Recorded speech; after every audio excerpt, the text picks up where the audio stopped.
അങ്ങനെ വീണ്ടും ഒരു നാലമ്പല ദർശനം ഇങ്ങെത്തിയിരിക്കുകയാണല്ലേ. അതിനു വേണ്ടിയുള്ള എല്ലാ ഒരുക്കങ്ങളോടെ നമ്മുടെ തൃപ്രയാർ ക്ഷേത്രം ഒരുങ്ങി കഴിഞ്ഞിരിക്കുന്നു.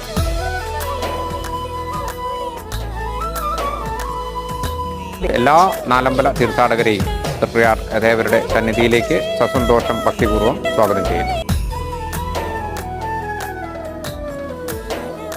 5000 ഭക്തജനങ്ങൾക്ക് മഴ കൊള്ളാതെ വരി നിന്ന് തൊഴാനുള്ള സൗകര്യവും വെള്ളം, ചുക്കുകാപ്പി എന്നിവയെല്ലാം ഇവിടെ ഒരുക്കിയിട്ടുണ്ട്.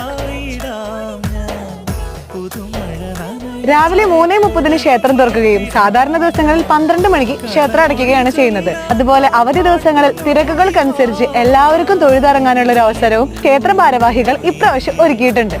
അതോടൊപ്പം തന്നെ ഇപ്രാവശ്യം നമ്മുടെ KSRTCയും നാലമ്പല ദർശനത്തിന്റെ പാക്കേജുകളായിട്ട് ഒരുങ്ങിയിരിക്കുകയാണ് കേട്ടോ. അപ്പൊ സമയങ്ങൾ വരുന്നത് രാവിലെ 5:30 തൃശ്ശൂരിൽ നിന്നും 6 മണിക്ക് കൊടുങ്ങല്ലൂരിൽ നിന്നാണ് സ്റ്റാർട്ട് ചെയ്യുന്നത്. അപ്പൊ ബുക്കിങ്ങിനായിട്ട് താഴെ കാണുന്ന ഈ നമ്പറിലേക്ക് കോൺടാക്ട് ചെയ്താൽ